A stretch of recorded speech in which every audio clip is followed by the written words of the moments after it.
Thank you to Dr. Hurl, school board members, honored guests. It is an honor for me to be here today. I would like to begin by thanking a few people. First, I would like to thank Mr. Lathram, principal of Three Trails Elementary, and Mrs. Holly, principal of Proctor Elementary, for their support and their encouragement, for believing in me when I didn't believe in myself, and for pushing me out of my comfort zone, for allowing me to fail in order to grow. I am grateful for all that you have done and all that you continue to do. To my Three Trails family, thank you for allowing me into your classrooms to learn from each one of you. You allowed me to observe you not only teaching content, but I saw the patience, care, and love you have for each one of your students. To my Proctor Elementary family, from my beginnings as a focus room teacher, through my experiences as a kindergarten and first grade room teacher, I always knew I had your support.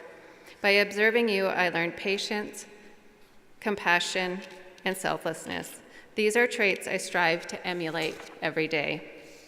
Both of these buildings are an excellent example of growth mindset and what it means to embrace the trauma-informed care and teach the whole student. I would like to also thank my family, my husband Travis, my son Keaton, and my daughter Taylor for putting up with the long hours at school as well as the long hours at home, for allowing me to take over our dining room table with all of my schoolwork. I am grateful for the time you put in helping me set up my classroom every year. A new school year is an exciting time. We get to meet our new classroom families, and we get to start creating relationships. Being at Three Trails allows me to teach a kindergarten first grade loop. I will spend the next 2 years getting to know all about my students, watching them grow not only academically, but socially and emotionally. It's very hard to let go of them at the end of my second year. They will move on to different teachers, but they will always, always be mine. I remember my last year at Proctor. We were at the end of year assembly, celebrating yet another great year. At the end of the assembly, Mrs. Holly announced the staff that would not be returning to Proctor the following year. I knew that this was going to be an emotional day for me, but I wasn't prepared for what was happening. From across the room, I saw a former student. She would be a fifth grader the following year. She gasped and put her hand over her mouth. The look on her face stunned me. Now, this was a student that came to say hi to me every morning. Hi, Mrs. Williams. Nothing special. She would drop her sister off and be on her way. Once in a while, she would check in on her sister, tell me how things were going. She would be off. I never felt like she needed to be in my room. As the students were filing out of the assembly, she stopped and she gave me a huge hug. I could feel her trembling. She was crying and asking me to stay. I could feel the tears welling up, and I tried with everything I had to pull it together to tell her that I wasn't going to be far away and that I would always check on her. The last time I saw her that day, she asked me if I would come back and attend her fifth grade graduation. I told her I would be there, absolutely. Fast forward to Proctor's fifth grade graduation. I walked into the building, stopped in the room where the fifth grade students were waiting. Many of my students greeted me, smiled, told me they were glad I was there. I caught the eye of that student that I had promised a year ago that I would be there. She embraced me with that same trembling hug, and then I heard, "You didn't forget me."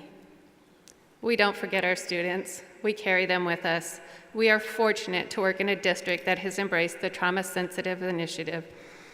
Being a trauma-informed school, we are given the tools and the skills to help our students feel safe and have a sense of belonging.